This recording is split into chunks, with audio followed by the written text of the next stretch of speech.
Hello, magandang hapon, Bombo Nicole.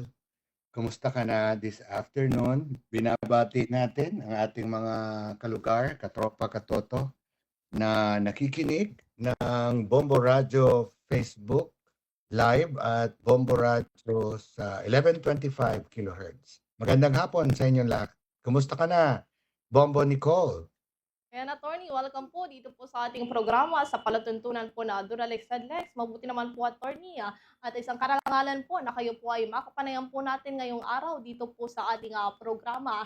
Yung attorney, kaya po na yung nababanggit natin kanina, ito po magiging paksa natin ngayong araw ay hinggil nga po sa age liability po ng isang minor o minor de edad. Dahil nga po, attorney, meron po tayong tagapakinig na lumapit po dito po sa ating himpilan at idinulog nga itong kanyang programa or isang legal concern.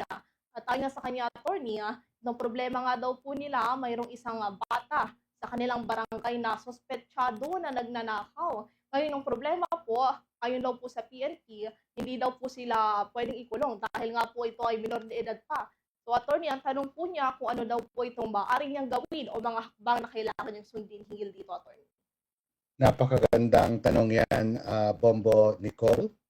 At ang talakayin ngayong hapon ay patungkol sa mga kabataan na sila naman ay in conflict with laws o dili kaya ay sila ay nahaharap sa mga problema legal. Napakahalaga ang usapin na ito, Pombulits, sapagkat ang ating mga barangays, meron din ho silang jurisdiction na kung saan sila po ay tumatanggap ng iba't ibang reklamo. At isa na dyan, pwedeng maireklamo ang mga nagagawa ng mga kabataan, lalo na kung minority. Ayon sa tanong, Bombo Leeds, Bombo Nicole, ay ano ba ang maaring gawin? Ang aking sagot ay depende po sa age o taong gulang ng bata. Napaka-importante po na malaman kung ilang taon ang nirereklamong bata. Kung ang nirereklamong bata ay 14 anyos pababa at ang nirereklamo sa kanya ay isang krimen kagaya nito na ang inireklamo ay pagnanakaw, Bombo Nicole. Yes po, attorney. Kung ang bata ay 14 years old pababa, siya po ay walang criminal liability. Wala siyang pananagutan. Hindi siya pwedeng ikulong, Bombo Nicole. Subalit, ano ang kahihinatnan? Paano yan, Attorney Joey Tamayo? Nagnakaw yung bata, walang mananagot ayon sa batas ng Pilipinas. Hindi maikukulong, paano na lang yan? Ganito po yan. Ang ating batas, ayon sa Republic Act 9344, no? Makinig po tayo, lalong-lalo na po itong ating mga kabarangay. Kung ang nahaharap po sa inyo ay isang minor de edad, 14 anyos pababa, ipatawag po agad ang DSWD. Sapagkat siya po ay kinakailangang mag-undergo ng tinatawag na intervention or diversion. Meaning, bibigyan siya ng mga proceedings, isi-seminar siya, bibigyan siya ng magandang pag-aaral, at kung siya po ay isang nalulong sa droga, siya po rin ay ipapagamot, at iba't iba pang psychological intervention ang mangyayari. Samantala, ano naman ang sitwasyon ng ninakawan? Bombo Nicole. Ang pwedeng managot dyan ay yung kanyang mga magulang. Sapagkat ayon po sa ating batas sa Kodigo Sibil, ang mga magulang ng isang batang minor de edad ay maaaring managot sa civil liability ng ginawa ng kanilang anak na kanilang inaasikaso. Bombo Nicole. So, talagang ganyan ang buhay. Kung ang taon ay 14 years old below, no criminal liability, pero yung mga parents, depende sa pag-uusap sa barangay, kung nakapag-areglo sa barangay, maganda. Hindi tutuloy ang kaso sibil, hindi na ididemanda yung magulang ng kaso sibil. Yung anak, bagamat walang pananagutan sa criminal aspect, yung mga magulang ay maaaring managot sa civil aspect ng danyos. So, basically, pag minor de edad, 14 anyos pababa, pwedeng managot ang magulang. Papaano ngayon, Attorney Joey Tamayo, kung ang bata ay 15 years old hanggang 17 years old? Okay. Ayon sa bagong batas, Bombo Leads, kung ang bata ay above 15 above, right? Hanggang 17, it would matter, importanteng malaman kung yung bata na nakagawa ng isang krimen ay naunawaan niya ang kanyang ginawa. Kung ang bata acts with discernment, ibig sabihin ng discernment, nagawa ba ng bata ang krimen na alam niya ang kahinatnan ng kanyang ginawa at nauunawaan ba niya ang tama sa mali? Unang-una, so pag ang bata na inireklamo ay 15 to 17, ganun din. Susubukan din ng barangay na areglohin. Kung walang pag-aareglo, magbibigay sila ngayon ng certification to file action. Ibibigay ngayon sa Philippine National Police yung certification to file action. Ngayon, ang pulis ang magrereklamo sa prosecution office.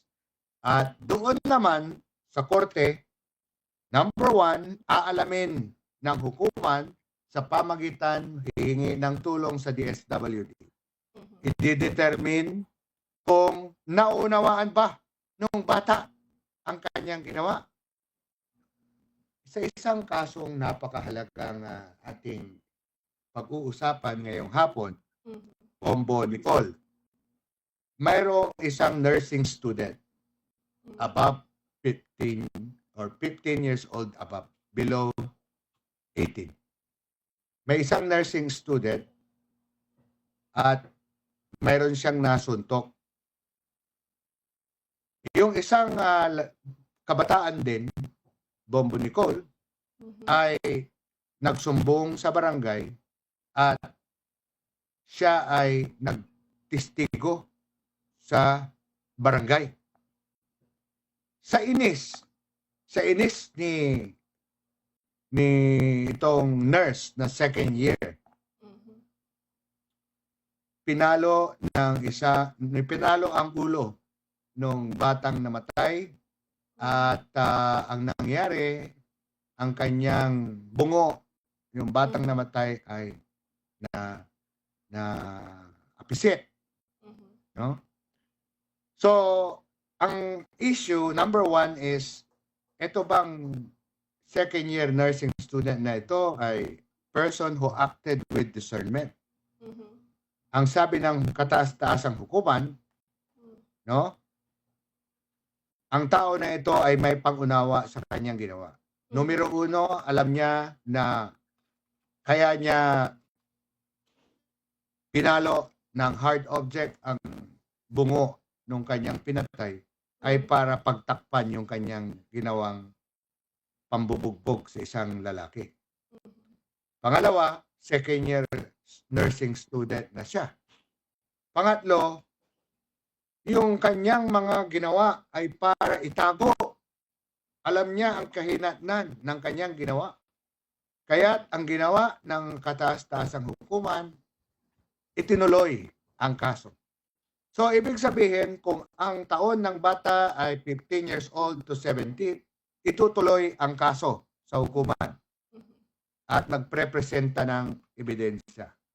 At kung siya ay ma-convict, Bombo Nicole, ang isang bata, minor de edad, hindi po siya dadalhin sa penitentiary para sa adult, para sa matatanda, hindi. Subalit, siya po ay ipapadala doon sa mga penitentiary na kung saan pagtatanimin siya, pwede siyang ilagay doon sa minimum security detention cell kagaya sa Iwahig, no? Bombo Nicole. Hindi kagaya ng mga kinukulong sa Bilibid, kundi doon sa mga minimum security areas. Go ahead, Bombo Nicole. Kaya attorney, syempre matanong din po natin, paano naman kapag itong minor de edad ay tumutong na nga sa legal age, ito yung tinatawag natin na 18 edad pataas, attorney, siya ba ay maaari nang dalhin dito nga sa mga adult facilities, attorney? Tumpak ka dyan na Bombo Nicole. Kung ang bata ay 18 years old and above, ayon sa batas, siya po ay isang matanda na adult, no? Hindi na minor de edad. At pag ganun ang nangyari, siya po ay haharap sa isang kaso na kung saan siya ay ipaparis sa mga matatandang na pagbintangan ng kaso. Go ahead, Bombo Nicole. Ngayon, attorney, syempre, matanong ko na din, attorney, paano naman itong mga minor de edad na ayon nga sa paniniwala nila, hindi maaring ikulong dahil nga bata pa daw, wala pa daw sila sa tamang kakayahan o kapasidad ng pag-iisip. Paano naman, attorney, kapag paulit-ulit po silang kinumit itong parehong krimen, attorney? Ano naman po magiging hakbang hinggil dito? Tumpak ka dyan na Bombo Nicole. Kung paulit-ulit na lamang, no? Ito ay may ipapakita na pagpaulit-ulit na ginawa, sila ay pwedeng aksyonan sa pamamagitan ng involuntary commitment. Sila po ay dadalhin sa Boys Town o yung mga bahay para sa mga kabataan na kung saan sila po ay makakatanggap ng matinding pag-aaral, matinding seminar at iba pang mga patrabaho sa kanila upang sila po ay magbago pa rin. Lalo-lalo na kung sila po ay 14 anyos pababa. Subalit, kung siya naman ay 15 years old to 17 na paulit-ulit, no? Siyempre, mas malaki ang posibilidad na yung issue ng pagtalakay kung siya ay nalalaman niya ang kanyang ginagawa. Naturally, idediretso sa agad sa trial, no? Bababa yung doubt as to whether or not meron siyang pangunawa. Dahil pag paulit-ulit, ibig sabihin ay nauunawaan niya at inuulit. Kaya pag paulit-ulit, mas mataas ang ipapataw sa kanyang parusa para doon sa mga bata na 15 anyos hanggang 17 anyos. Go ahead, Bombo Nicole. Ayan, attorney, syempre matanong ko na din kasi may mga iba't ibang panukala din o bills na talagang nakabinbin hinggil nga sa pagpapababa nitong age criminal liability ng mga bata. Sa tingin mo, attorney, tamang hakbang po ba ito or mananatiling 14 years old below itong mga hindi pa magkakaroon ng criminal liability, attorney? Ang sigaw ng ating mga tagapag-usik, ang mga public prosecutors. Ito po yung mga abogado na naninindigan para sa mga private complainants. Mga prosecutors, fiscals, no? Sila po ang abogado na itinalaga ng ating gobyerno para usigin ang mga taong napagbibintangan na nakagawa ng krimen. Ang kanilang panawagan, Bombo Nicole, ay sana ibalik doon sa dating batas. Mhm. Ang dating batas, Bombo Nicole, ang age of criminal exemption from criminal liability ay 9 years old below. Mhm. Mm-mm. Mhm. Pag 9 years old ang bata pababa, no? Talagang walang criminal liability noon. Subalit ngayon, Bombo Nicole, itinaas nitong si Senador, yung matibay na senador, hindi ko na sasabihin. No? Sa aking pananaw, Bombo Lids, panahon na napag-aralan muli ang batas na ito. Bakit? Number one, nung nalaman ng mga matatandang kriminal na ang mga bata pala na taong 15 anyos pababa, 14 anyos pababa, na walang kaso kriminal, sila po ang ginagamit na pumasok sa mga bahay-bahay. Sila ang pinagagawa ng mga kalokohan. So, ano nang ginagawa ngayon? Siyempre, pag pumasok ka sa bahay, ang mga may bahay, no, may mga baril yan. May mga lisensyadong baril, lalo na dito sa Dagupan City, lalo na rito sa Pangasinan. Ang mga bahay-bahay dito sa ating probinsya at Dagupan, may lisensyadong bahay. At pag pumasok yung bata na yan, eh siyempre mapaparil yan. Mhm. So pag nabaril yan, eh paano na lang, batang-bata pa. So, ang ginagawa nila sa tuloy, napapatay yung mga bata na kriminal. Ngayon, ganun din, sana ibalik yung dating batas na kung saan ang 9 years old to 14 years old pwede ring patawan ng parusa kung sila ay mayroong age of discernment. Kung sila po ay may pangunawa. Dati-rati, ang taong 10 years old hanggang 14 years old, pag naintindihan nila na yon ang nagagawa nila yung krimen at alam nila ang kahinatnan nila, pwede na silang makulong from 10 years old to 15 years old, 14 years old. So sana pag-aralan ulit ito ng Senado at Kongreso at ito rin po ang panawagan ng programa na sana po ay itaas ang ibaba ang age of criminal exemption base sa taon. Go ahead, Bombo Nicole. Ayan, attorney, hinggil nga po sa nabanggit niyo po na discernment, attorney, pwede po ba natin mas maipaliwanag po ito in detail, attorney, para mas maintindihan po at malinawan po ang ating mga tagapakinig, attorney? Base sa bagong batas, Bombo Nicole, Mhm. ang bata na 15 hanggang 17 anyos ay maaring mag-undergo ng trial, usigin, Mhm.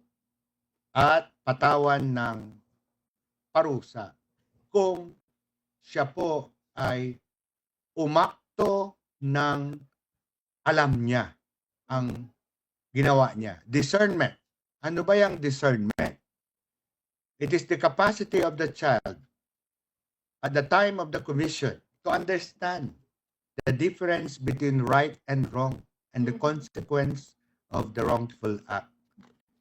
Ang ibig sabihin ng discernment o pang-unawa ng isang bata noong panahon na nagawa niya ang krimen upang malaman kung naiintindihan ba niya ang kanyang ginawa, kung ito ay tama o hindi, at pangatlo, kung alam niya ang kahinatnan ng kanyang ginawa. So, ang determinasyon na ito, Bombo Nicole, no? Iisipin at susuriin ng hukuman. Lalong-lalo na ang abilidad ng bata na maintindihan ang responsibilidad, kahinatnan ng kanyang ginawa, at upang malaman kung ano ba ang kanyang sinabi. Ito ba ay masasangsang na salita ang sinabi niya? Kung masyadong matalino ang bata, shrewd, no? Kung siya ba ay shrewd, kung siya po ba ay walang respeto, no? At lahat ng mga bagay-bagay, lalong-lalo na, pati na rin yung ginamit na sa krimen, gaya ng pamukpok, panaksak, baril, o dili kaya pati na rin kung ano ang alam niya, kung ano ang ginawa niya para maipakita kung alam niya ang kahinatnan. Kagaya nung nangyari dito sa People versus CICF, GR number 238798. Bombo Nicole, ang ginawa ng bata para patahimikin ang testigo ay pinatay niya. Ginamit ang isang matigas na bagay para paputukin ang bungo nung taong nagtestigo laban sa kanya. At gabi nila ginawa.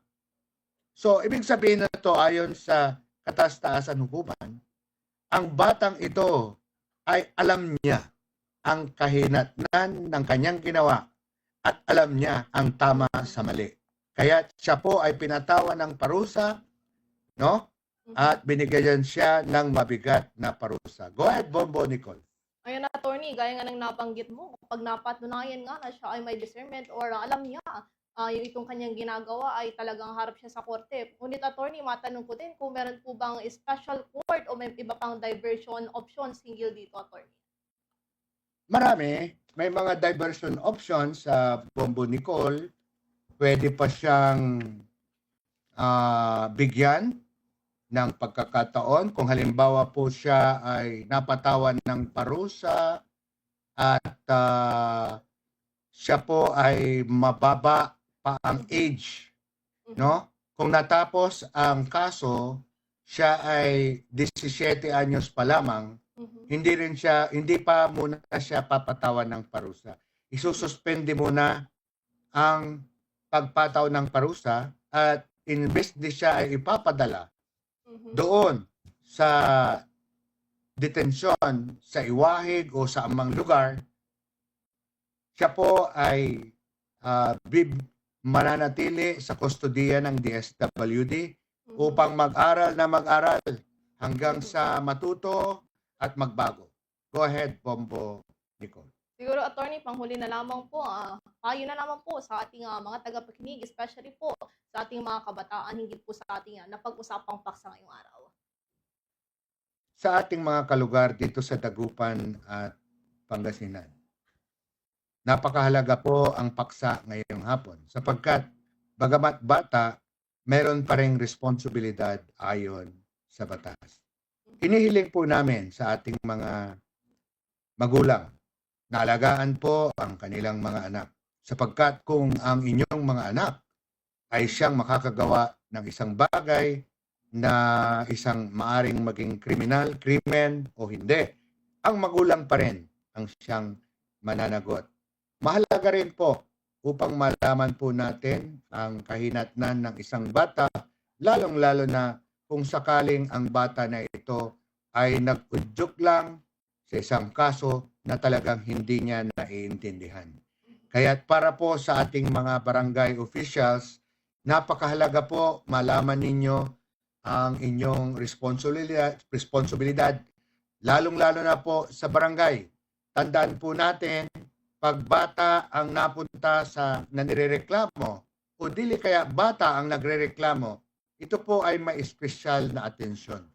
Napaka-importante po na patawag agad ang DSWD. Patawag agad ang mga magulang. Kung maareglo po ninyo ang kaso involving itong mga kabataan, mainam. Walang problema kung naareglo ang kaso. Subalit, kung hindi naareglo, no, walang problema. Mag-issue lang po kayo ng certification to file action at ang ating DSWD at ang ating Philippine National Police Women's and Children's Desk. Sila na po ang bahala upang mag-asikaso ng kaso. Ito po si Abogado Joey Tamayo, Basta Radyo Bombo. Salamat, Nicole. Thank you so much. Sweet smile.